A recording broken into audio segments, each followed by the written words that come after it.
ねえねえ、ネタ大番頭ってなんだか偉そうな響きなのだ。お店で一番偉い人のことなのだ。ずんだもん、いいところに目をつけたわね。今日はその大番頭と呼ばれたお侍さん、井上馨について解説するわよ。ただのお店の人じゃなくて、日本の歴史を動かしたスーパーな大番頭なの。お侍さんが大番頭、ますますわからなくなってきたのだ。政治家がなぜ大番頭？ふふふ、そこが面白いところよ。井上馨は伊藤博文たちと一緒にイギリスへ留学した長州伍優、いわゆる長州5の一人で、明治政府の中心人物だったの。外務大臣とか大蔵大臣とか国の超重要なポストを歴任したエリート中のエリートよ。そんなすごい人がなんでお店の番頭さんなんて呼ばれてるのだ。国の仕事で忙しくてアルバイトする暇なんてなかったはずなのだ。アルバイトなんかじゃないわよ。彼が関わったお店というのが今の三井グループ、当時の三井組なの。井上はまだ日本に銀行という仕組みすらなかった時代に国立銀行条例の制定に関わったの。その時日本で一番のお金持ちだった三井組に日本で最初の銀行、三井銀行を作らせたのが全ての始まりよ。国の命令で銀行を作らせたのだ。すごいパワーなのだ。でもただ作らせただけじゃないの。井上は政府の超エリート官僚でありながら三井組の経営にがっつりとアドバイスをし始めたの。だから政府の井上馨なのか三井の井上馨なのかわからないなんて皮肉を込めて三井の大番頭と呼ばれるようになったのよ。三井を超巨大企業へ大改造。具体的にどんなアドバイスをしたのだ。お店の売り上げアップの秘訣とか教えたのだ。そんなレベルの話じゃないわ。彼は三井という江戸時代から続く古いお店を近代的な超巨大企業グループ、つまり財閥へと生まれ変わらせたの。まさにスーパービジネスプロデューサーよ。プロデューサー、なんだかかっこいいのだ。まず井上は三井家のためのルールブック、三井家家計の制定に深く関わったわ。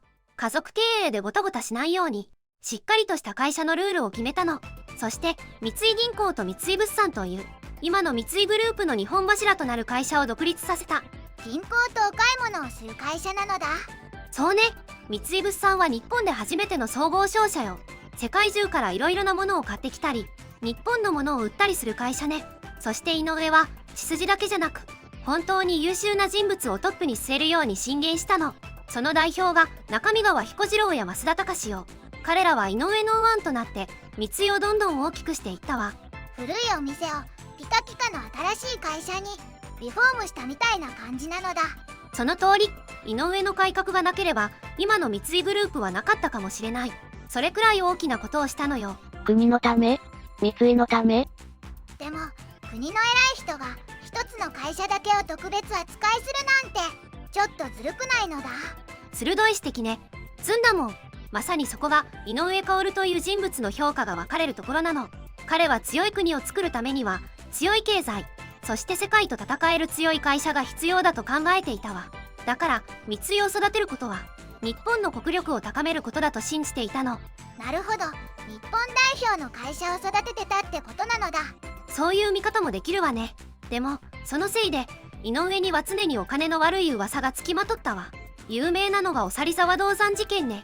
ある実業家が経営していた鉱山を政府が不当に安く買い上げてそれを三井に払い下げたんじゃないかっていう疑惑よ。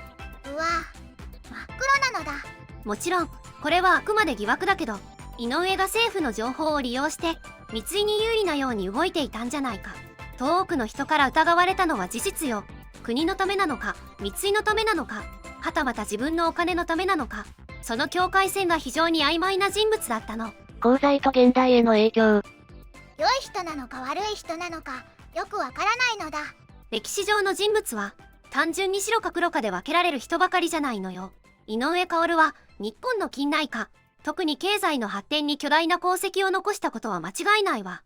彼がいなければ日本の資本主義の発展はもっと遅れていたかもしれない。日本の経済をパワーアップさせたヒーローなのだ。